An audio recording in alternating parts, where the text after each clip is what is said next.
Hello friends, આજે આપણે બનાવીશું વ્હાઈટ સોસ પાસ્તા, જે બાળકોના ખૂબ જ પ્રિય છે.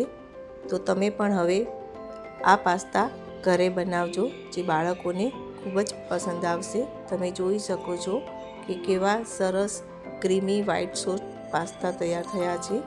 તો ચલો હવે બનાવવાની શરૂઆત કરીએ. એના માટે આપણે સૌથી પહેલાં એક પેનમાં પાણી લઈશું. ત્યાર પછી અંદર એક નાની ચમચી મીઠું ઉમેરીશું અને એક ચમચી તેલ ઉમેરી એને હલાવી લઈશું. પાણી થોડું ઉકળે પછી એની અંદર એક વાટકી આપણે પાસ્તા ઉમેરીશું. પાસ્તાની અંદર સારી રીતે હલાવી લઈશું અને પછી થોડીક વાર માટે એને ચડવા દઈશું. પાસ્તા આપણા ચડી જાય પછી એમાંથી વધારાનું પાણીને આપણે બહાર નીકાળી દઈશું.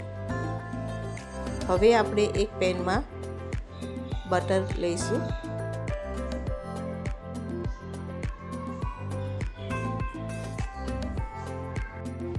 ત્યાર પછી અંદર આપણે લસણની પેસ્ટ ઉમેરીશું. તમે જો લસણ ના ખાતા હોય તો સ્કીપ પણ કરી શકો છો. લસણને આપણે સારી રીતે સાંતળી લઈશું. ત્યાર પછી અંદર એક નાની ચમચી મેદો ઉમેરીશું. મેદાને પણ બટરની અંદર સારી રીતે શેકી લઈશું, જેથી પાસ્તામાં એનો લોટ કાચો ના લાગે. એટલે આપણે આ મેદાને સારી રીતે શેકી લેવાનો છે. મેદો સારી રીતે શેકાઈ જાય પછી અંદર આપણે એક વાટકી દૂધ ઉમેરીશું અને એને સારી રીતે હલાવી લઈશું. ત્યાર પછી અંદર આપણે ચીઝ ઉમેરીશું. આ અંદાજે 3 ક્યુબ જેટલું મેં ચીઝ લીધેલું છે. ચીઝ અંદર સારી રીતે મિક્સ થઈ જાય પછી અંદર એક નાની ચમચી ચીલી ફ્લેક્સ, ઓરેગાનો, મરી પાવડર અને 2 ચમચી ખાંડ ઉમેરીશું અને ત્યાર પછી અંદર ટેસ્ટ પ્રમાણે સંચળ પાવડર ઉમેરીશું.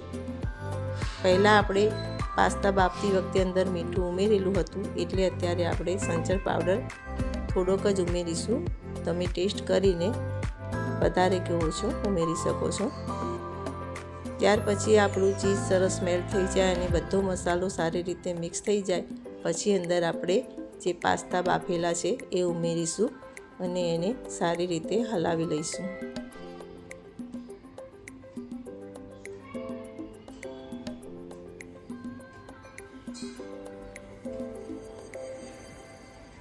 બધા મસાલા અંદર સારી રીતે ભળી જાય ત્યાં સુધી આપણે હલાવતા રહીશું.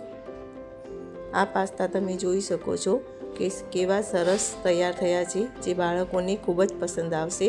રેસ્ટોરન્ટ કરતાં પણ ખૂબ જ સરસ અને આસાનીથી તમે આ પાસ્તા ઘરે બનાવી શકશો. તો હવે તમે પણ એકવાર આ રેસીપી જરૂરથી ટ્રાય કરજો.